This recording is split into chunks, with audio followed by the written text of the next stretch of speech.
Welcome, everyone, to this episode of the Think and Reform podcast. My name is Luke Saint. Today I have with me my brother David Saint. How's it going? And I decided to do this podcast kind of like a last-minute thing. Well, it wasn't necessarily a last-minute thing. It's more to do with...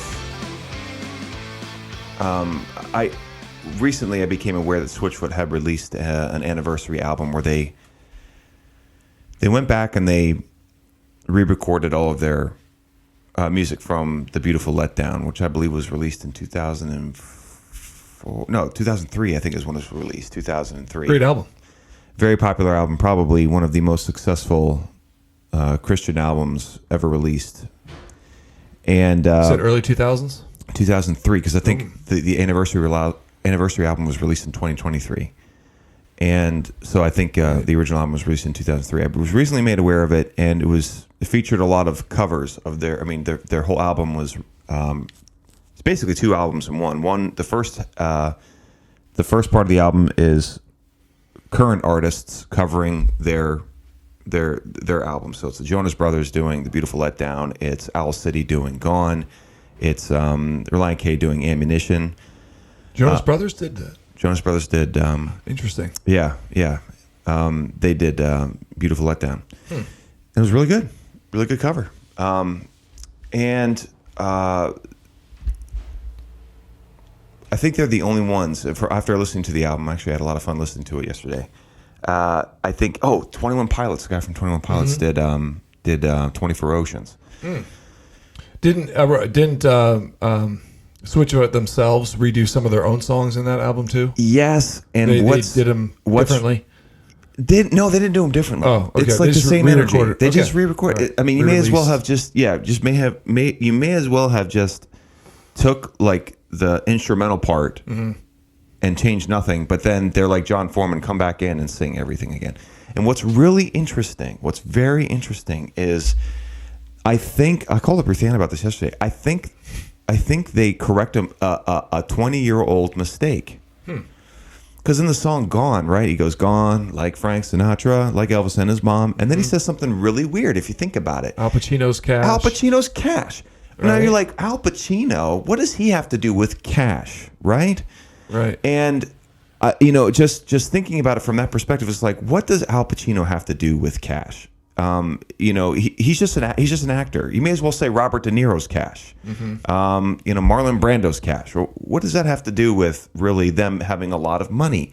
And in this new version, I think, my theory is he corrects a 20-year-old mistake because he says like Al Capone's cash. And I think that works with a song like Al Capone's Cash. Like Al Capone's cash. Yes. Interesting. Okay. And I think what he's doing is he's admitting that originally the entire time he had meant to say Al Capone's cash, because that makes way more sense than Al Pacino's cash. But the word Pacino flows better in that context, I think. Well, maybe that's what led him to make the mistake in the first place. Because I'll show you here. Al Capone's cash. Is that how he does it? Well, I'll just play it for Al you here. Pacino's cash. I'll just play for you here. Ready? Go. Nope, that's not the wrong one. Here it is. Is this the new one or? This is the one he recorded. Wait, say it again. There it is.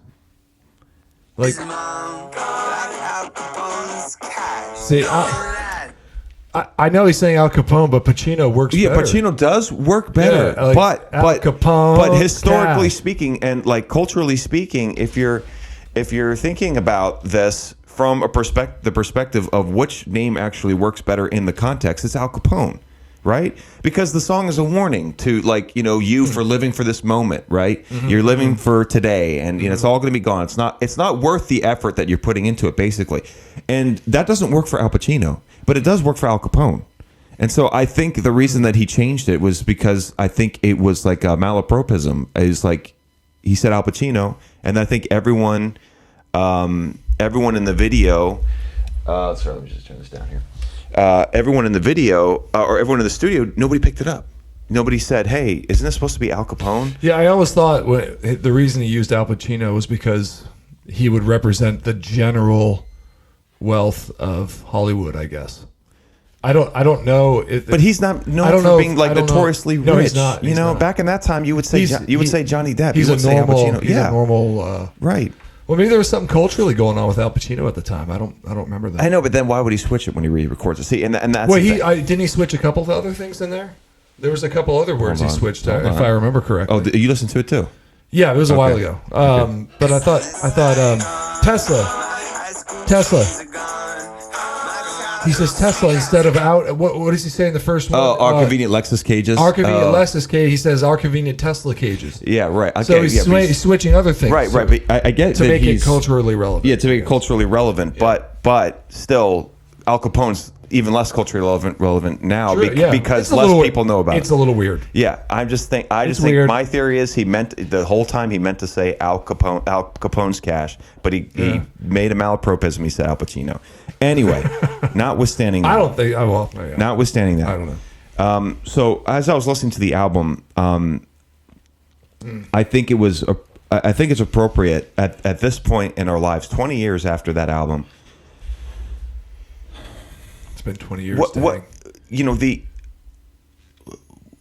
What did we just go through? From the 90s up to today, up to Bethel and Hillsong. What did we experience? I think that was a phenomenon that I'm not sure has ever happened in history before. You're saying was as if it's switched now.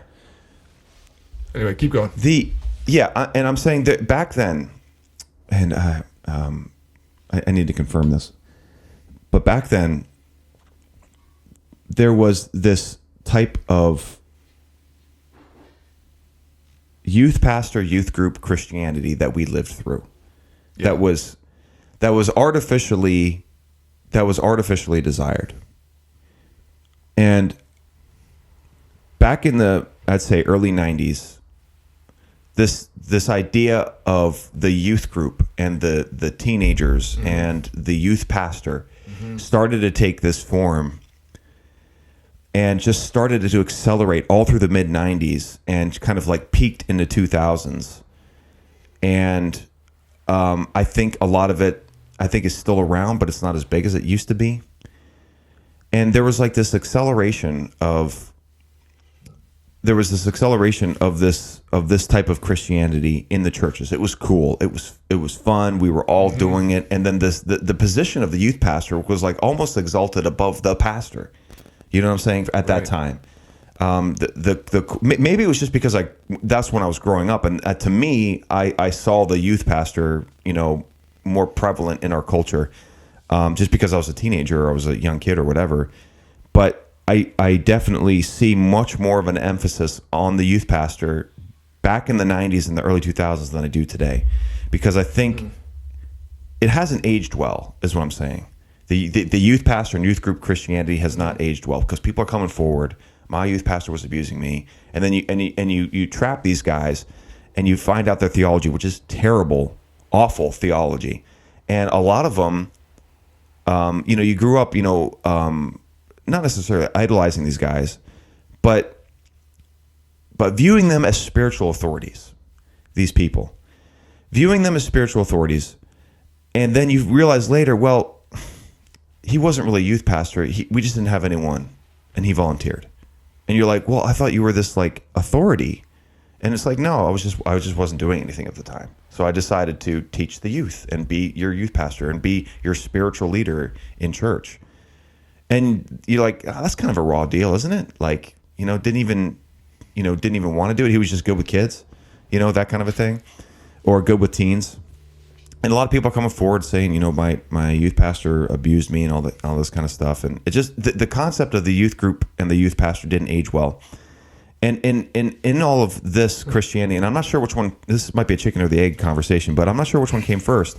Was it the worship music and the Christian music that kind of took this youth group Christianity and put it into song? And did that result in the culture embracing an immature Christianity, or did the immature Christianity produce the Christian music? I'm not sure which one came first. I'm thinking that the immature Christianity produced the immature music.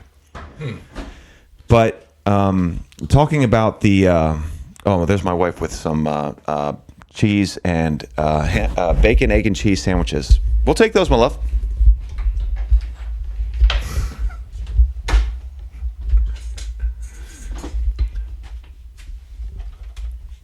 Thanks, Yara. All right. Thanks, my love. Thank you so much.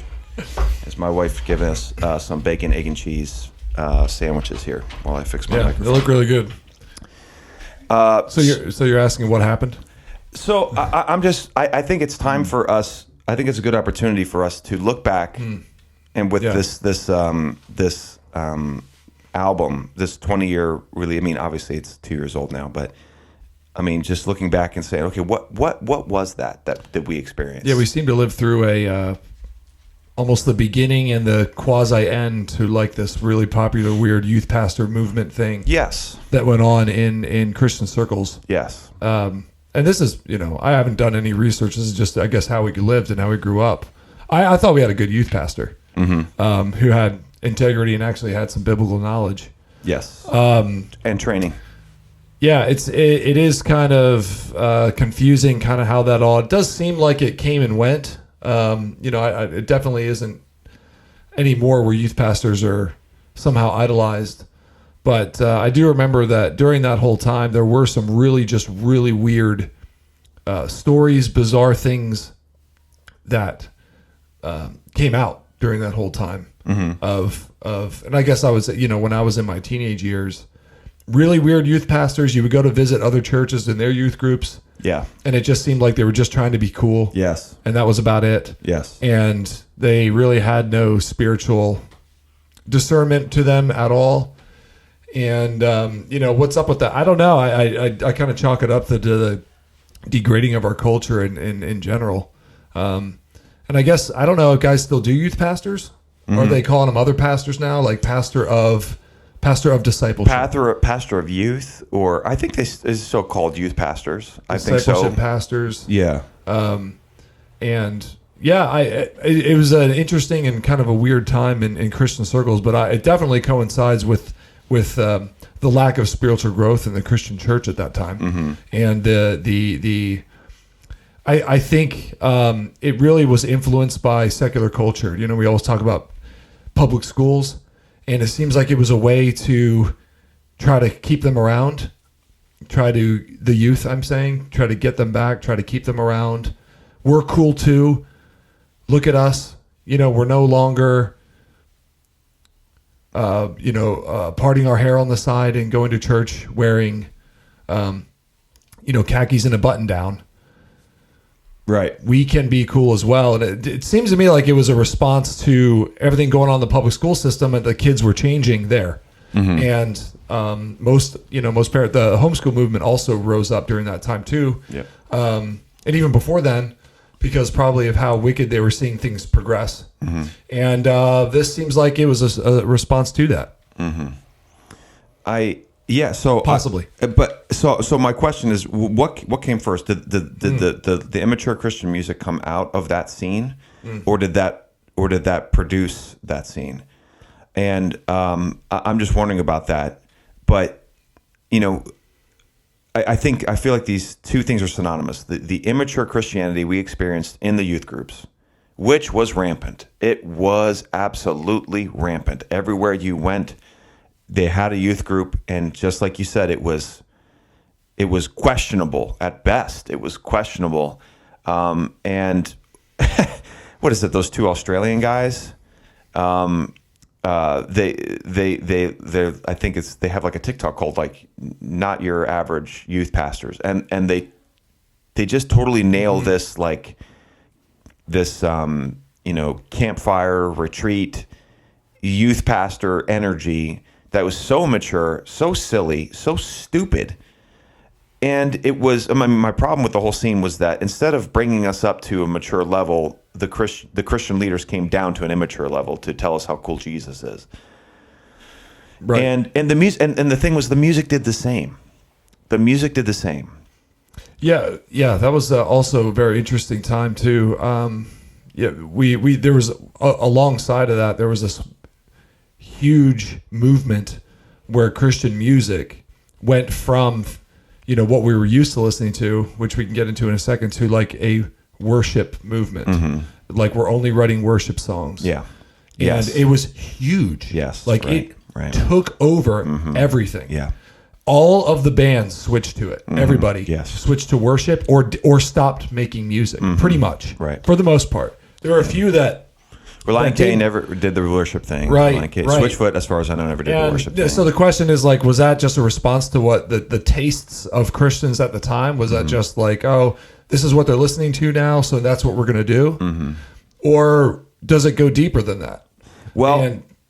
But it was...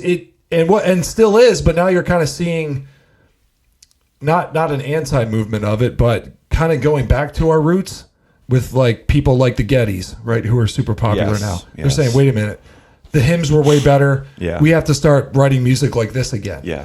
And you're starting to see, and I don't know, I don't know how popular, groups like Hillsong are. I'm sure they are really popular still and have a real big following. But it does seem like the Christian culture is shifting kind of back. Well, and I wanted that's one of the things I want to talk about. I mean, if you go back to some of the Christian lyrics. Sorry, my microphone's not staying. But if you go back and look at some of the lyrics, I think this. I'm tying this to the shift to Christian nationalism. This massive shift. What are all the men doing right now who are into Christian nationalism? Well, they're putting their flannels on. They're getting beards. They're smoking cigars, and they're drinking whiskey. So like a fad. A reaction? Okay. These are all guys who grew up with this silly infantile Christianity, right? We all grew up with this, and there's this massive shift among this age group that grew up with this like, hey, Jesus is really cool, man. Yeah. Christianity to Christian nationalism, because I think a lot of these guys grew up on. Let's face it, the Christianity of that time was emasculated. It was completely emasculated. It was juvenile. It was emasculated. It was not a manly, godly, purposeful Christianity. It was bringing, the Bible down to the level of a preteen and playing games and like talking about like how serious life is, bro. It was just really, it was a really juvenile Christianity. And I think that a lot of these guys who grew up with that, they're starving for something masculine. They're starving for something substantial. And so I think that Christianity kind of just made a breeding ground for a massive shift that we see in Christian nationalism, because it's not just political. I mean, these guys, a lot of these Christian nationalists, they're not just going back to church, but they're also changing churches from a lot of these Baptist churches to Eastern Orthodox, a much more serious church. As liturgically speaking, Anglican, Reformed Anglican is on the rise. To say nothing. Right, you would think it's like I expect us to go back, but go back that far, like that old school in our services. Well, it's just people who grew up on an infantile Christianity, on a juvenile Christianity, immature Christianity, and they see a mature one, and they're like, "This is so much better. This is way better." And so they're the people who grew up on this silly pop culture Christianity. I think that culture just created a breeding ground for a massive shift out of immature Christianity and into a frankly militant Christianity. I mean, these guys are militant, which is good. I'm glad. I'm glad for that. But however, I think a lot of them still have some of the bad ideas from that immature Christianity, and that immature Christianity, it would say things like, just going back to the Switchfoot album. If to look no further than the fallout of these people, let's list them off. Let's look at some casualties. Who was that one guy from Newsboys became an atheist? Yeah, right? Kevin Max. No, that's DC Talk. That's another one. DC Talk. I don't know about the Newsboys guys. Yeah, one of the Newsboys guys became an atheist. Okay. Who else? Kevin Max, you're right. DC Talks. Kevin Max, right? Yeah. Amy Grant, right? Who knows where she's at these days, apostate, right? Yeah. Dan Hasseltine from Jars of Clay. Yep. Renounces Faith. Yep. Who else? Derek Webb from Caedmon's Call. Militantly homosexual. Militantly anti-Christian. Who else are we talking about here that people have given up the faith? People who were back at that time were calling themselves Christians no longer call themselves Christians. Right. Under Oath, August Burns Red. August Burns Red's not Christian anymore? No. Okay. They never were. Come on. They never were? No, Okay. They never were. I thought okay. I must be wrong. I thought listen, this is my problem, is that the standard of Christianity at that time was so low. You just had to be loosely affiliated with a Christian organization or church to be considered Christian. Right. Thankfully, the standard's risen up a little bit since then. Yeah. And that's the rise of the militant Christianity. But back then, you just had to say something like, well, I guess there's something more. There's something more out there, and everyone was like, "Oh, you're a Christian band," Right. That's all it took, and it was like this horrible standard of Christianity that we grew up with, and that this breeding ground of apostates. That now that they've grown up, they're like, "Oh yeah, by the way, I'm not a Christian anymore. I'm deconstructing my faith, or what have you." It seems like no one's untouched. The only person, one person, Toby Mac, his son overdosed. Right? There's another one. Right. Yeah, that's really sad. Very sad story. Yeah. There's only one person that I can think of from that time who has improved in his faith, who has matured in his faith. And you know who that is? I think you know who it is. I think my guess is you're talking about John Cooper. Yeah, absolutely, okay. I am talking about John Cooper. He's the only one to escape unscathed and actually grow through it. Yeah, well, I mean, still have a career. Yes, yes, he's improved. Yeah, everyone else has either fallen off or they're still doing the same mistake. I was actually thinking about him. I mean, he deserves a lot of credit. Yes, yes, because Skillet was around at the beginning of all that. Yes, they were. Yes, and is still around. Yep. It still makes very similar. Yes, though there has been change in his music. Yep, very similar music. Still heavy hard rock. Very similar messaging. If anything, he grew more bold.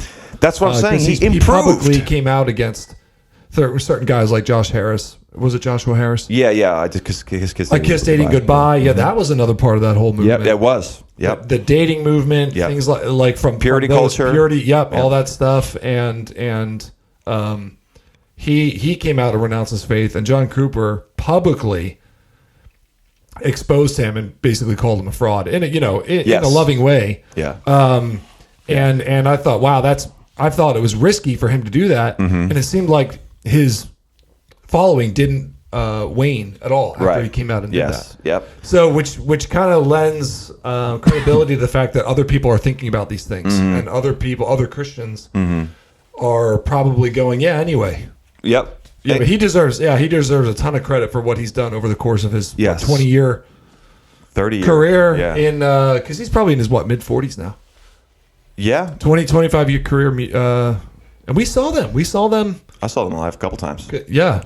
Early on, early. Right. Alien Youth was a really popular song back in those times. Still a good song, actually. You should listen to it. But if you look at their first he album, a lot of credit. If you look at their first album, they look just like Nirvana. Yeah. And I remember it's such an interesting time because I remember when we were obviously homeschooled growing up. We, in our really early years, it was hymns and things like that, and it still is, thank goodness. And I remember when we started finally listening to, in our probably early teens, I would say, bands like DC Talk, Newsboys, Jars of Clay, Michael W. Smith, those kinds of bands. And then it gradually got a little bit into the heavier side of things like Skillet. Switchfoot was generally heavier, but they came out a little bit later. And even after them, I guess, or right around their time, was also Reliant K. Yep. Pop punk and hard rock Christian music. And I remember thinking at the time how I thought those lyrics were really shallow. Yeah. At that time. Well, credit to Dad, because Dad would often walk into the room while we were listening to this Christian music, and Right. Dad wasn't really good at saying exactly what his problem was with it because, you can't really say they're wrong, right? It's kind of hard to pinpoint. It was hard to pinpoint, but Dad just had this bad attitude about like he could smell a rat. Yeah. And we'd have these long conversations because he'd come in the room and say, "Oh, this is," and he'd start making fun of it, and we're like, "But Dad, it says like isn't this good?" And he's like, "Oh, it's bogus." Well, yeah, and you're comparing it to hymns at that time. You're comparing it to that kind of music and more classical in nature. What do you mean? You're comparing the words and the lyrics of that time modern music.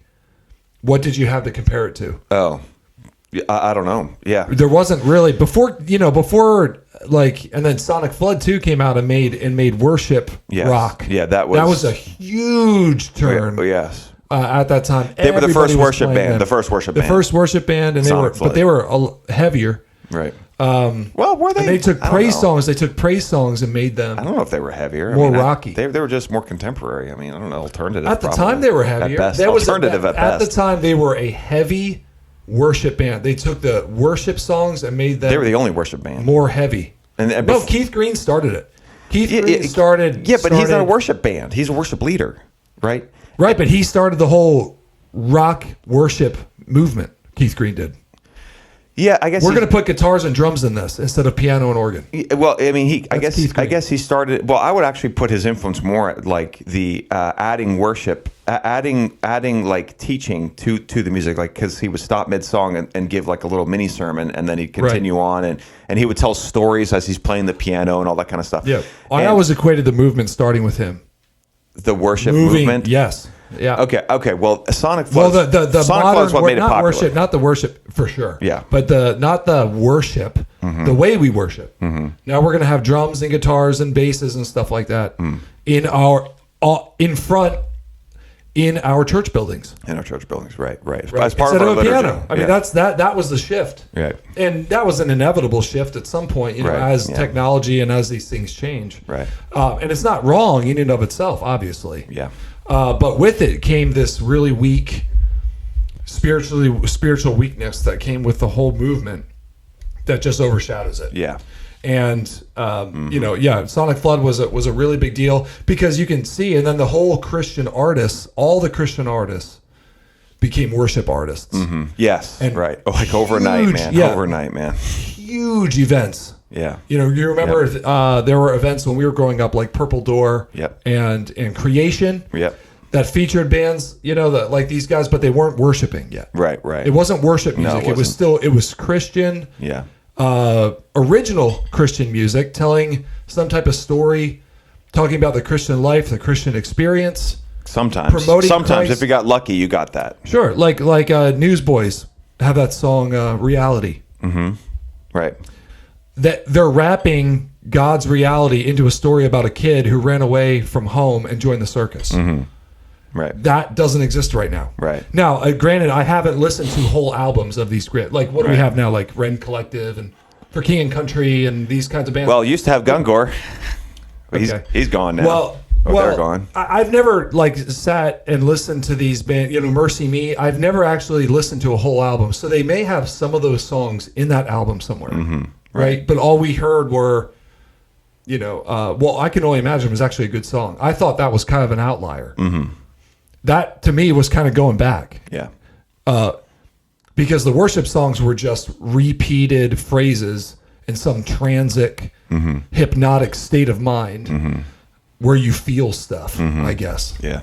And and before that, you actually had some substance. But when they were first coming out with like Newsboys lyrics, I thought they were bad. They have this song called Breakfast. Yeah, right. Where they don't serve breakfast in hell. Don't go there. At the time, I thought spiritual bomb, man. Spiritual truth bomb. I know. At the time, I'm going, wow, what a terrible lyric. It's like that's how you're treating hell. Like it's way worse than that. Bro, yeah, right. But now you look at them like if they even say hell in a song, they're canceled. That's true. Yeah, very true. Right? They wouldn't even say it. Relient K had a song making fun of Marilyn Manson. Right. Yes. Under Goatee Records, Toby Mac's record label. Yeah. If they wrote that right now, would it even touch any type of airplay? No. Mm-hmm. And I think, now we're getting back to why did this happen? in my opinion, I think it was an escape. I think they realized, the Christian movement realized they could have their cake and eat it too by going worship. They could retain their whole entire fan base without rocking the boat, without making fun of anybody, because we don't do that, without saying anything controversial. Right. We can still retain our Christian message and our Christian fan base and keep our jobs if we go into the realm of just worship albums. And the Christians just ate it up, and it was not a bad business move. Well, this is the kind of the direction I wanted to go with this discussion. I think that worship music is the worship, not necessarily worship music, but the worship movement is the natural direction you have to go when you promote an immature Christianity. We, looking at the Beautiful Letdown, right? Right. So, which might be the most popular Christian album of that time period. And in the song Beautiful Letdown, right? And he says that phrase, our dark water planet's still spinning a race where no one wins and no one's won. And this is a non-victorious. They often sing about a non-victorious Christianity, a Christianity that's just reduced to personal salvation. And it was a contradictory message that we got as youth, because what they would say is, you need to come to Christianity because it's cool, right? That was kind of like the message they tried to do. Give Jesus a try. Come to Christianity because it's cool, man. Give him a shot. And then you come to Christianity, you're like, okay, what's this all about? And they're like, oh, it's just a personal relationship with Jesus. And you're like, well, that's not cool, And they're like, well, yeah, it is. And that's why a bunch of men left, right? Well, the men left. They just left as soon as it's like, there's nothing for me here, because in the worship scene, who's the one worshiping? It's the women. It's the women. They're the ones who doing the, and so, it's geared towards women. So you have to have the natural result of this emasculated Christianity has to result, now that you've emasculated the men, you have to appeal to the women. And that is the direction of Christian, that's the natural result of promoting this emasculated Christianity. You have to then turn around and say, okay, now we've got to promote a feminine Christianity. And how do we do that? Worship music. That's feminine Christianity. The worship music movement is feminine, is a celebration and a furthering of feminine Christianity. Or at least based on your feelings. Based on your feelings. You're saying, yeah, which I would agree with. Right. When you go out to the church, what's the guy doing? He's got his hands in his pockets, just standing there, and the woman's going crazy, and you know what? And when you see a guy, I'll tell you this, as a man, when I see a guy going crazy in worship music at a Bethel song, he's like, oh, he's got his hands over him, like immediately skeptical. I'm like, I don't respect that. Oh, okay. I don't respect what you're doing there. I don't trust you. I trust you less now. I trust you less. The spiritual men, the spiritual rocks in my life, historically, not even just my life, but historically speaking, you know how they worship? Like this. Their arms folded. That's how they worship. Yeah. Well, I think I don't know any single, name me a spiritual giant who's jumping around like a gorilla in the jungle when it comes time to worship. Name me one. Yeah, well, do you know what I'm saying? Yeah, well, I experienced this myself, like, because I was part of the worship team. There's a term. Yeah, worship team. Worship team. Yeah, worship team. Yeah. And there's this weird thing is like, now we come to worship. It's like, well, worship is every day. It's what you do, but whatever. Right. Anyway, for probably 3 years, I played on that in a Pentecostal church. Mm-hmm. But it wasn't that different from anything else going on at other churches at that time. I think it was just, hey, you get up there with a band and I tell you, weird stuff was going on. It was just really weird, and I was trying to figure it out with the group, and then before, they were all normal before, and they were all normal after, but during, everybody got really, really weird. Bizarre people saying things, doing really weird stuff. And it was just this really bizarre, hypnotic, transic experience. And we're going to put lights and a low hum on the keyboard, and we're going to say stuff. And whatever comes out is what comes out. And I really was trying to figure it out, like logically. I'm like, why does everybody get so weird like this when this happens? And I thought it was hypnotism. That's really what I thought. Like this. What does the hypnotist say before he hypnotizes everybody? The first thing he tells everyone. I'm not sure. You have to want to be hypnotized in order to be hypnotized, okay. right? All right. And I thought this was to me it was confession time. It was people that aren't repenting of their sin, and they come and have this experience and repent of it at that time. And then once it's over, they go back. Like it's all wrapped around how you feel. And your walk was wrapped around how you feel. And I noticed during that time there, I was like, nobody here is growing. No one's changing. Right. Everybody's staying the same. The only time they do any type of change, it's during this weird event for an hour. Right. Where we put them into some trance. And I still haven't figured it out fully. I don't know how people get to that point where this is like what they do and how it affects and that's how they work out their Christian walk is by going back and doing all your sin and living like the world and who cares, and then every Sunday night you're going to come and confess it all. And maybe that was it. Maybe their sin was so great and they were so guilty that now they're running around the building and falling on the floor in very uncomfortable positions, saying weird things. Right. So it was bizarre, and that was at least my experience with it. And I still think I don't really fully understand because I just don't relate. Right. I don't relate with it. I don't understand it, and the whole Christian experience part of that whole movement is still to me very confusing and weird. Well, the church you were attending at the time, or the church you were not attending, but you were helping with their worship team. I think it's probably the ultimate charismatic move that I saw, because homie was out there worshiping with a lightsaber. Ultimate. I know, weird. It's just so bizarre. I mean, that's above flag waving. In my opinion, you've surpassed flag waving if you pull out a lightsaber. That's just that. Okay. We had there's this one guy that would just run around the seating area because it was in a gym and there was some open space around the outside. Just run around. And the music would get going, and all you would do is sprint around the outside, and everyone's acting like this is normal. Oh, he's being a good Christian. It's really weird. I mean, there's something to be said for community, and every church provides community of some sort. And so people who have been, outcasts or losers or, didn't really have a good family life, they come to a place and suddenly you have community. But when you have this juvenile Christianity that reigns supreme, you're going to come to a juvenile community, and you're going to act like a juvenile in that juvenile community. And you're going to be praised for acting like a juvenile in that juvenile community, which was a great summary of what the youth group was. It was juvenile, and you got praised for being juvenile, and the pastor was juvenile. Everybody was juvenile.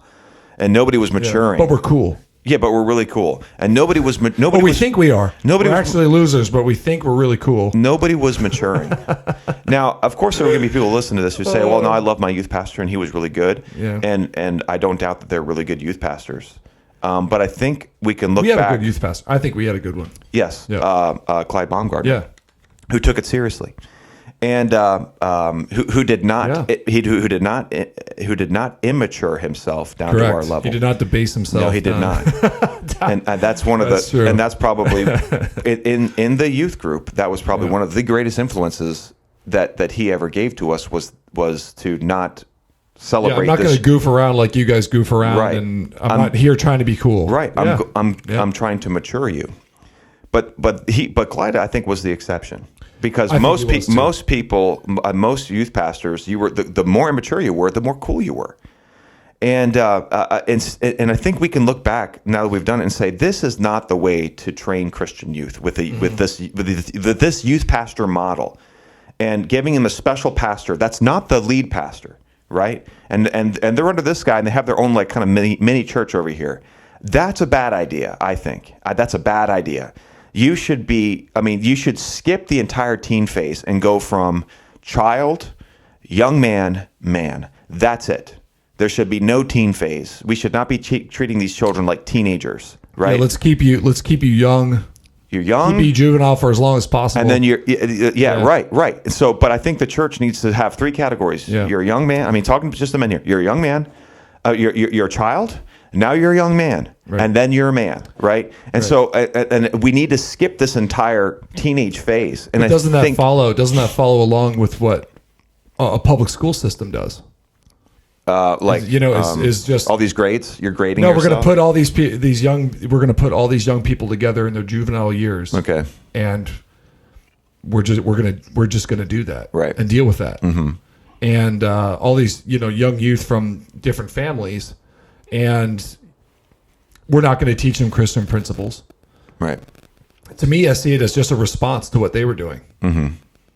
We're cool too. Right. Right. And it was a response to what was going on. Instead of leading the culture, it was a response to a bad response to the degrading of the culture.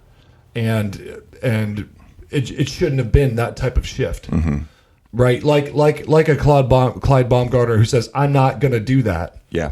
Right, I'm going to stay up here, and now we're looking back on it, going, "Yeah, that's what they all should have done." Yeah, right. Right. Yeah. Mm-hmm. So, can you look back on it and go, we should have never participated in something like that? That was just so dumb. Yeah, right. And now we're kind of looking back on it, and going, "Yeah, well, what was that anyway?" Yeah. Well, it was a phase of the Christian church that we should forget. Yeah. Let's hope it's a phase. I hope it's a phase. Yeah. Well, no, it certainly has not. There's no way that the youth pastor is not glorified like it was. I'm pretty sure they're not even calling him that anymore. Mm. They make him a pastor of the whole church, but call it a different name. Mm. Pastor of, I said before, pastor of discipleship. Mm. Okay, well, what do you do? Well, and there's like 3 or 4 of them with different names. Mm-hmm. Right. So it does seem like we're kind of moving away or naturally have been moving away from that, as well as like the whole worship as in this transic weirdness is starting to be moved away from, I think, too. And maybe. I think we're seeing it's producing really, really shallow, bad Christians that don't understand the Word of God, that don't care about the Word of God. It's this experience. It's produced. I mean, I don't want to lay this at the feet of like the worship movement, which is still alive and well, but the people who I've noticed that a lot of the people who are part of that movement are militantly anti-Christian. Yeah, they basically exist to stop the advancement of Christianity, and they go to church and they worship, quote unquote, and they participate, but it's really. The intention really is to celebrate a culture that combats Christianity, because they will go out into the world and they'll find the sexual perverts and they'll find the women who kill their babies, and they'll try to be a friend to them and protect them from the big bad Christians who are going to come tell them and to repent. Because when you get on the streets and you start confronting people, a lot of the people who oppose you are these people who are big into worship music, and like, I'm a Christian, I go to church, and you go to the church and there they are at church and they're waving around and they're carrying the TV and my fish was this big and touchdown, all that kind of stuff. And but you're like, wait a sec, I thought you were like maturing in your faith and you're getting closer to Christ. Well, no, it's actually just a celebration, or it's a movement of trying to stop actual Christianity guised as Christianity, and that's why I call it the emasculated militant Christianity that is for some reason headlined by women. I don't know why, but the men usually don't really care, but the women involved, they are militantly. There's definitely a connection. There's definitely a connection there. It just seems like sometimes when you go in, I remember watching this one guy, you just kind of know who the pastor's going to be. Right, you're just like, I can envision this guy. Okay, and he popped out there. His legs, like, he put them like together. He had tight jeans on. Okay, and his feet went together. Okay, and he came out and he was just like he had one hand behind his back like this, and this mic. Yeah. Let's pray. Mm-hmm. Yeah. Oh Jesus, we love you so much. And immediately I'm going. Get me out of here. It's just like, this might be good for some guys. I do not relate to this. I know I'm going to get a soft message. Yeah. About who knows what, and can we, can we go get coffee? Right. At your coffee shop right out in the foyer. Yeah. I'd rather stay there. Nothing wrong with those things. We have coffee at our church, right? Right. But it's just sometimes you walk in or you see it online or something. You're like, I know where this is going. and I'm not interested. And I think I'm not the only one. There's still, I think, plenty of men in the movement. But you're right. It is completely based on how you feel. Yeah. And I don't think these men really are attracted to following this guy. No, Duvv, I think it's not necessarily based on how you feel. I think what you told me a couple of years ago about why do the Christians love worship music so much, it's because the pagans have said, here you go, you can have that. And they won't attack you. You're culturally safe by going to these churches that have these. Yeah, you're not a threat. You're not a threat. No. And they don't care. You can have how many revivals did we have this past couple of years? Remember this huge events, and people thought this is a real revival. Right. Nothing changed. Yeah, nothing changed. Right. Still killing babies. Right. Still sexual. You're not a threat at all. Right. And they know that. Right. And so you have this push towards this very safe, and again it's emasculated because it's not militant. Right. It's just militant against Christianity. Right. But it's not going to threaten the world. And you ask the question, is like, why are these people going crazy in these churches and all that kind of stuff? But when the culture, they act like normies, they act like pagans. Well, it's because this is I can have the world and Jesus too, right? I can have both because Jesus is not in my church. Jesus is not attacking the world, and when I go out in the world, they're not attacking me. Right, because my Jesus is this Jesus that's not going to make a problem, and when people see me in the church and I'm worshiping, and when they see me in the church and I'm worshiping, they have nothing to be mad about. It's a culturally, there's a stamp of cultural approval. Hey, you're allowed to do your thing, whatever that is. Just do your thing, right? As long as it's not harming anybody else, right? And as long as you're not forcing your opinion on everyone else. And this is exactly what this culture of this worship music does, and why people so much put so much energy into it, because they think they're doing a lot when they're actually doing nothing. And but it's this approach of, well, I'm really going to get into this because finally I found something where I can have my cake and eat it too, where I'm not going to be attacked when I go back to work. No one's going to cancel me. Because, hey, we're just worshiping, and I don't hate anyone, and I love everyone, and homosexuality is a conversation we need to have later, and all that kind of stuff. And the pastor will never, come out against it. He'll just say it's a conversation, and it's a relationship. It's a relationship. Yeah, it's not religion. It's not religion. We don't tell you what to do. Yeah, right. It's this. You're safe here. It's this Christian. You don't have to rock the boat here. Right. You're safe here. I don't have to rock the boat here. Right. And as evil gets harder and harder, we can retreat into this space, right, and not rock the boat in any way.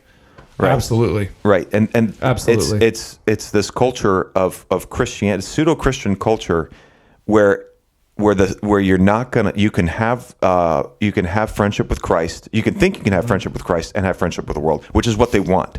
This is really what they want. They want friendship with the world. Right. They want to live in the world, and they want to go about and not be harassed, and they want to have Jesus too. But as we know that friendship. Christ said friendship with the world is enemy with Christ, and that's why when we look at these things, we're like, there's something that I can't respect about people going crazy in a huge mega church. And when I look at them, I'm so skeptical about just this whole thing, because I don't believe that these people who are active in worship are active in Christianity or active in the life and teachings of Christ, because they obviously, we know they tried to kill him. And if you're going to be like Christ in this culture, they're going to try and kill you. The more you're like Christ, the more they're going to try and kill you. Yeah. Well, actually, there are some that are genuine. They're rare. But I remember reading the story of a group up in Portland, Oregon, who you would think are part of just the escapist of what worship is, right? Mm-hmm. Just escape from the world, and retreatist and all that stuff. But during there were riots up there. It was during the 2020 or 2021, I forget when it was, but there were just really, really bad things going on up in Portland. It's a super left-wing city.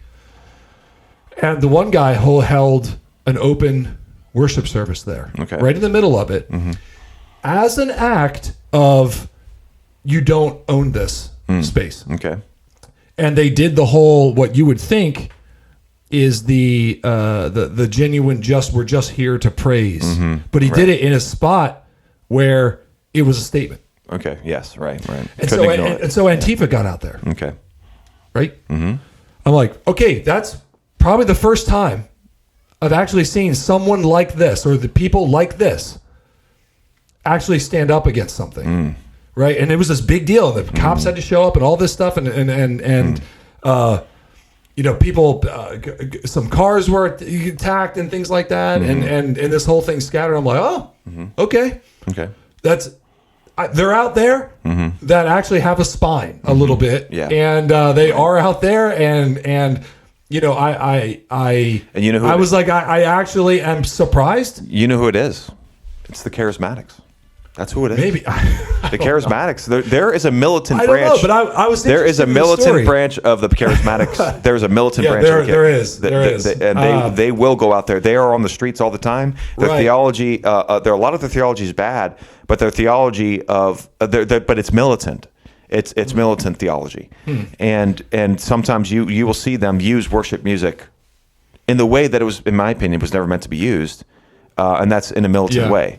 And they will do that. And credit to them for doing that, because even the Presbyterians won't do that. Yeah, and I think there are guys, you know, if you want to call it within that movement, whatever that means, the stuff we're talking about, I think there are some genuine people in there that are genuine, that do enjoy that part of it, but that actually do have good morals and back it up and follow and read their scripture. But I think they're rare. And, if you find one, that's great, but they're hard to find. Yeah. But it also, I think this movement gave rise to some really, really bad, like shockingly bad Christians. Yeah. You know, like Hillsong United maybe started out well, ended really bad. I think they started in Australia. Elevation Worship. Yeah. Terrible. Blech. Awful. Blech.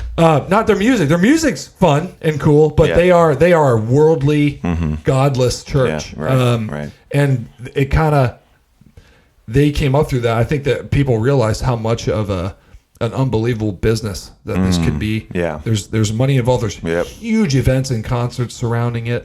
So I think some people jumped onto it and jumped on the bandwagon and said, we can make money here. Yeah. Look at these Christian dopes. Right. They do not care about how we live outside of this. We're just going to put them in this worship mode of doing stuff, and they're all just going to get hypnotized together. Right. And which is really, really bad. And if you think about why would this thrive in a mega church? Well, in a mega church, you can, one thing that allows you, a mega church allows you to function without accountability, because you're just one person amongst the sea of other people, and the only time that you really know each other is at events or when you go to church. But you are better in a position to function like a hypocrite in a mega church, because there's no accountability, because nobody knows you. Nobody knows the real you. They just see you on church on Sunday, and then that's it. People aren't. It's not a genuine community where you're going to each other's houses and you're seeing, what does this person look like in their house? You know, there's a difference between you and your house and you in church. The you in your house is the real you. You in church is not the real you. And it's harder for hypocrites to function in smaller churches, unless you're in a cult, really. But when you get a smaller church and suddenly you have the leadership who knows you and who's discipling you, who's shepherding you, actively shepherding you, not controlling you, shepherding you, and they come over to your house and they see what your house is like, and they see how you treat your spouse and your kids. It's easy to put up this front when you're at church for 2 or 3 hours of, I'm a great Christian. We have a really nice family. But it's harder to do that when you're in a smaller church, because people actually start to get to know you, and they actually start to develop the kind of person that you really are. But in a mega church, this kind of thing thrives, where I can go and I can pretend to be this uber spiritual person without everyone really getting to know the real me. And again, that's why you would see this mega church is really adopting all of this worship music, because it just goes hand in hand with this safe Christianity where I can be a fraud. I can be a fraud. Well, I think the system and the structure has allowed me and celebrates frauds. Yeah. Well, I think the closest that you said that you can get to it, I can be Christian and I can be worldly at the same time. Yeah. Mm-hmm. That's what I can do. Yes. And the more I get into it, and the more I raise my hands, and the more flamboyant I am, the more these people think, and the more even myself think, I'm a godly person. Yeah, I'm a godly person. Yes. Yep. And yep. And I think that's the closest that you can get to why that all happened, and I think it coincided with more of a rise in the degrading of our culture. Higher sinfulness, sexual promiscuity. Right. Remember, we always had talks about purity from the leaderships all the time. Do you remember those? Like it was like a constant theme. Again, we're responding like this is this is a public school thing too. Like all these young kids are getting together, and we're trying to combat that. And this is part of how are we even trying to combat that, though? That's my question, because I don't think we were. I think they genuinely were trying. Well, how do you explain, like, we're cool like them? If you like this music, listen to this. If you like Limp Bizkit. Remember you saw those on posters. If you like Limp Bizkit, listen to try this. Yeah, right. If you like Linkin Park. I do. I think it was genuinely, they're like, whoa, we're losing our kids. Let's try to keep him back by doing this. No, I think it was trying to co-opt it. That's what I think it was. I don't think it was trying to combat it. It was trying to co-opt it. That's what I think was going on. And, if they really tried to combat it, then they would have combated it. And they would have spoke out against it. But you never heard a peep from this culture from against the public schools. Though, not because, a peep. Well, yeah, because what was the founder of the public school system? I forget his name. We control them. What was it? 8 hours a day. Yeah. And he said they only get them Sunday morning, I think. Yeah, that was either Engels or Dewey. But now we're meeting Thursday night, Wednesday night too. Right. I mean, no, I do think it was an attempt, a sad and poor attempt to be more like the world in order to keep them there. Yes, that's what it was. A sad and poor attempt to be more like the world. That's what it was. That's what's going on. Be more worldly. And Christian. I don't know. I don't know about the Christian part, but it was an attempt to be more worldly. Yeah. The Christians to be more worldly. But this type of Christianity, I think this worship culture is the natural result of the attitude that we experienced in the 90s of this pop Christianity that didn't really have, it was not militant, it didn't really have much to say. It was just edgy enough to tell you that Christianity is not edgy. That's basically what it was doing. Yeah. And Switchfoot in their album, they would tell you specifically what's not cool. But when you're like, okay, Switchfoot, so what is the right way? And they'll say something like, well, maybe there's something more out there, right? So they would specifically tell you what's not. But when you're like, okay, lead me to the water. You tell me that this mud is not something I should be drinking from. Okay, I got it. This mud patch, excellent. Where's the water? Well, maybe it's somewhere out there. Maybe there's something more than this mud patch. Maybe it's with Jesus. Yeah, maybe not though. Yeah. Well, I mean, they wouldn't even say. I mean, would they even get that far? No, they would. Jesus? No. But that's what they're implying. Right, that's what they're implying. That's what "give it a try" means. Right. Give it a try. Right. That's what it means. Right. And it might not work out.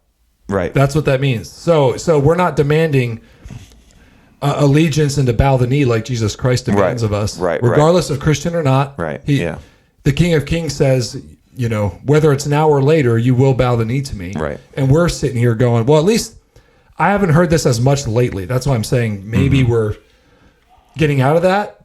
But I remember hearing a lot, give Jesus a try. Right. It comes in our but music. It wasn't from the music, though. It wasn't from the music. Well, the music definitely parried it. Jesus is just all right with me.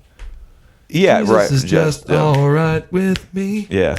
Jesus is just all right. Oh, yeah. Yeah, right. Jesus is just... Remember, we used to make fun of that. Yeah. We're like, he's not just all right. Well, he demands your repentance and allegiance and your heart and everything. And we made fun of that. But it's like, you can't even write that. Right. But, I mean, if you think about all these Christian bands and how many of them actually sang about Jesus rather than singing about something more, Because that's what it Yeah. seemed to be for me. The Yeah. message was not necessarily Jesus. It's just more than you're living for. Yeah, man. and that was Christian at the time. I remember that there was was that, wasn't there an considered album Christian, cover of Eminem with his hands folded? Was that Justin Bieber? I forget what it was. Oh, jeez. And everyone was like, "He's a Christian. Look, his hands are yeah, I folded." know. I mean, we were that. Listen, we were that. We were that stupid that if Yeah. you showed up to Purple Door, you were assumed to be a Christian band. Yeah. That's all. Well, that's all it took. And there were so many bands later who would like milk it, and then later they'd be like, "Oh, we're not a Christian band. We don't know why people think we're a Christian band."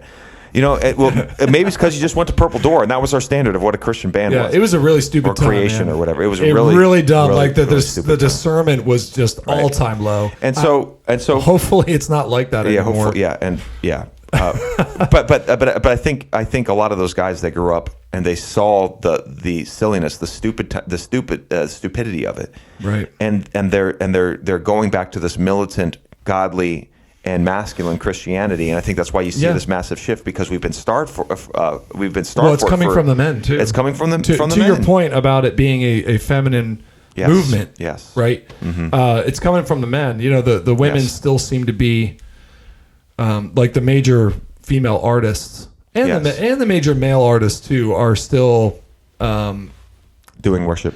Doing worship, writing Christian songs for the Christian community, but when asked about it, immediately cave. Mm-hmm. Like Lauren Daigle, you know, she was asked about homosexuality, immediately caved. I don't know your heart. Jesus loves you. Right. Stuff like that. To no one's surprise. And because I think a lot of these artists know right now in our culture and before, if they made a stand, they would not have a following. They would lose their jobs. They wouldn't be able to do music anymore. Yeah, I think they knew that then. They know it now. Yeah. And they just simply want to keep doing concerts. And they figured out how to do that. Right. Worship music. Big time worship music. Shallow lyrics. Don't get in any type of interviews where you have to actually speak up for your faith at any point in time. You will be canceled. Let's stay in this space. Right. And it's been, you have to argue, very successful for them. Right. So I want to bring this home. Recently, I just love this song so much, Lead On, O King Eternal, right? And I don't know if this is Sarah Grove's fault, but I don't know who did this first. But I started looking to put this song just to listen to on my phone. But I started finding the same version of the song over and over again, the same version of the song. And I was listening. I was like, why is everyone doing the same version? They're singing the song incorrectly. This is not the song. And I don't know who did, but I'll just use Sarah Groves as an example because she's the one I downloaded. I like Sarah Groves. But if you listen to the lyrics, okay, so forgive the bad music quality here. I don't know why the audio's doing that. Yeah, I'm not sure why. You can tell. Okay, so just listen here. Lead on, O King eternal, till sin's fierce war shall cease. That part was correct. No, that's not. Was it? No, this is not right. This is not the song. That's not right. I thought one little stanza in there was correct. Maybe not. I'm going to give some context. Okay. Here. For not with swords loud clashing, nor roll of stir. And this is a version that a lot of people do. Oh. It's not just her. It's a lot of like. Oh. Love the words. Okay, right. Of course, the words and the music sounds good. The but words. It's not the song. The words are incredible, right? Yeah. All right. Now let's go to the actual hymn and look at what the lyrics say and what they did. These artists did to the song, and I think this is indicative. No, they emasculated it. This is indicative of what happened back in the 90s and the 2000s is still happening today. Yeah. We take out the militant aspect of Christianity and we reduce it to this personal relationship. It's okay, don't hate me because I don't hate you, Christianity. The first lyric is not lead on, O King eternal, till sin's fierce war shall cease. It's lead on, O King eternal, the day of March has come. Henceforth, in fields of conquest, your tents will be our home. Through days of preparation, your grace has made us strong, and now, O King eternal, we lift our battle song. Okay? Yep. Militant. Canceled. Militant. Get rid of it. We're talking about fighting a war. That doesn't belong in there. Right. And what does she do? She starts it off with lead on, King Eternal, the second verse. She starts off in the second verse. Lead on, King Eternal, till sin's fierce war shall cease. And you say, well, these are the right lyrics. Yes, they are technically, but you skip the first verse. You know the guy who wrote the song? Well, it's like what they do with the Bible. It's like what they do with the Bible. And holiness. We hardly even say sin, honestly. Right. And holiness shall whisper the sweet amen of peace. Mistakes. For not with swords. See, this is the part that they Shortcomings. This is the part that they love here. Sorry, I feel like I'm going to sneeze. Mistakes. What do we call sins now? Mistakes, shortcomings. Yeah, shortcomings. Yep. Man, what else do we call them? I'm trying to think of those Maybe buzzwords. Wretchedness. Yeah, Or right. No, we don't say that. my I've Freudian heard slip. shortcomings a lot. Yeah, shortcomings. Yeah, right. Mistakes. So here's verse 2. Lead on, O King Eternal, till sin's fierce war shall cease, and holiness shall whisper the sweet amen of peace. For not with swords loud clashing, nor roll of stirring drums, with deeds of love and mercy, the heavenly kingdom comes. Now, they love that verse, because what are we doing? We're not fighting. Right. Isn't that great? Right. We're not fighting. Okay? Yep. Now, this is the worst part right here, in my opinion. Okay. Okay. So this is the end of the song here. Thy cross is lifted o'er us. We journey in its light. Okay, so if you know this song, this is probably, maybe, arguably the greatest line of the entire song, right? Or I say that maybe it's the most militant line of the song, right? Do you know what the last line is? I don't remember. The crown awaits the conquest, right? That's O God of might, right? That's the last line. The crown awaits the conquest. That's the last line. And look what she does here. We follow as you guide us. Lead on, O God of might. Now, why would you do that? See, you should be thankful. Why would you do that? You be- take this song that was doing nothing to you and you butcher it, and at the end you change. You, not only do you skip verses, but you start changing them. I think we need to just be thankful she put God of might. Well, it's okay. You know, it's okay to worship a strong God. It's okay to worship a strong God. Well, I know. But Is the word sin? Did she say sin at the beginning? We should be thankful for that too. Well, I'm not. Listen, I'm not gonna bust on Sarah Groves, because I don't know if she did this or if she's just like, I like this version or whatever. I don't know what her thought process was. Yeah. I'm not sure if she was the one that changed the lyrics. I don't know if it was her. Obviously, she sang this, right? So she knew what she was singing. But I mean, anybody who has had experience with this song knows this is one of the most militant Christian songs. Like, this is like you grab, your gun and you start marching. Like, that's how militant this song is. But why would you do that? The crown awaits the conquest is the original lyrics, right? The crown awaits the conquest. Right, yep. right. Lead on, O God of might. Right, lead on, O God of might. I forget what she said. We follow to journey in its light. We follow you through. No, we follow as you guide us. Oh, we follow as you guide us. Lead on, O God. Yeah, that's egregious. You emasculated the song. And I don't know why. Why would you do that? Unless you were like, this song needs to be fixed. This song needs to be changed. Yeah. What needs to be changed? That's my question. And I think this is the same thing we do with the Word of God itself. It's not good enough, right? Or we need to change something about it, right, to make it better, right? And so this is why postmillennialism and Christian nationalism have been on the rise, because we grew up in this emasculated Christianity where it's just about a personal relationship. So you're saying that's an inevitable outcome of what we've been dealing with? Yes. Okay. You have to start appealing to the women. You have to start emasculating everything. Because the ones who are going to respond to it are not going to be the men. It's going to be the women. So you have to appeal to the women. So would you say that Christian nationalism would be an overcorrection? In some ways it is. Okay. In some ways it is, because Christian nationalism is now morphing into, instead of an emasculated Christianity, it's an emasculated political science, where it's just about nationalism, not Christianity. We're not talking about. We're no longer talking about God's law. Right. We're talking about peace and order in society, and however we can do that. Right. Okay. And they're still militant, but it's morphing into just nationalism and no longer Christian nationalism. The further it goes along, it's just become. So these guys who grew up on this emasculated Christianity are now taking a political branch and emasculating that as well by changing it from Christian nationalism to just nationalism, which is I think is what's happening. Is what happened. Reminds me a little bit of now you expect the pagans to do this. Yes, but Trans-Siberian Orchestra changed this is Christ the King. Okay, what song is that? What child is this? What child is it? Is that what it is? Yeah. Okay. Mm-hmm. They changed it to Could This Be Christ the King? Oh. Huh. When did they do that? When did they do that? I forget which album it is. Okay. But I just, when you were seeing this, how she changed some of the stuff. Now that's really, really bad. Yeah. But it's how something simple like that can be changed. Yeah. To mean something. Mm-hmm. Like that is that little change could to this is Christ the King to could this be Christ the King? Mm-hmm. Right. Mm-hmm. Changes everything. Mm-hmm. And that not that this is as bad, but it's certainly the intent.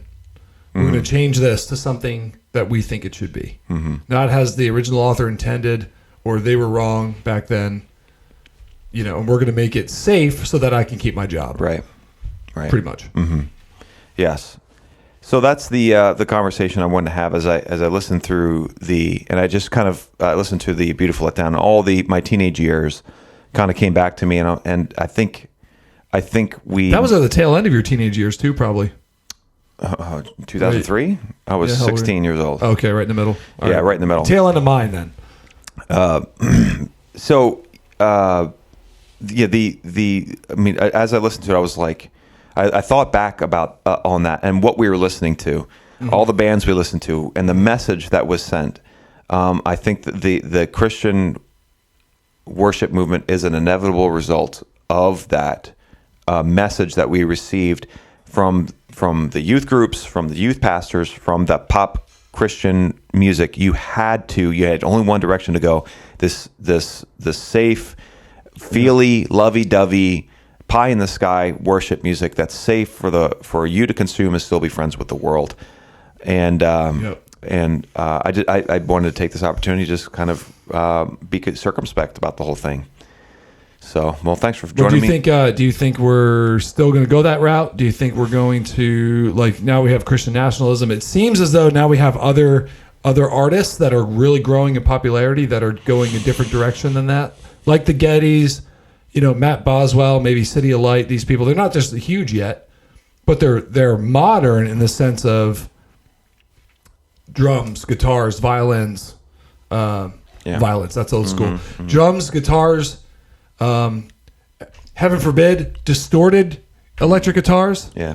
And they're writing what they would call modern hymns around that, and and a lot of it's really good stuff. They have there's this band, I think they're called Celtic Worship. Okay. They're doing that where the words mean something, and the people that are singing them are not complete apostates. Right. Well, anytime it's hard to tell in the moment what's happening, because I would not have been able to articulate everything that was happening back then. Right. The hope is that Christianity is maturing and it's not degenerating. I think this worship music that we have comes out of a degenerate Christian culture. The Christian punk and the music Switchfoot was producing is a result, and DC Talk was a result of degenerate Christian music. Right. But even back then though, their lyrics are considered stronger, wouldn't you say, than right? And where have we gone since then? We've gone down. We keep degenerating. I mean, no, it's telling. Yeah. Right. At the time, we thought their lyrics were garbage, and then when you look back on it, you're going, "Wow!" Compared to today's standards, it's actually really good. Yes, a lot of them are really. That's. Mm-hmm. But now that with the rise of, I think, these modern hymns and these guys, I think now we're. Yeah, you're right. I don't know either where it will go, but it seems like there seems to be a shift away from that now into things that have a lot more substance, and back to the Word of God. The homeschool movement is growing like crazy. Mm-hmm. So there seems to be signs that we're maturing, we're getting away from that nonsense, and the people that were leading those movements are finally starting to reveal their true colors, which is a good thing. Yeah, right. They're going, you know what? I never was a Christian. I really hate it. I wrote this book because whatever. They're actually outwardly, because sometimes you'd wish they'd do that. You're like, quit playing the two sides and just go full. Just tell us what you really are. Right. And some of them seem to be doing that. And some of them that we thought were a part of that group actually aren't, like John Cooper.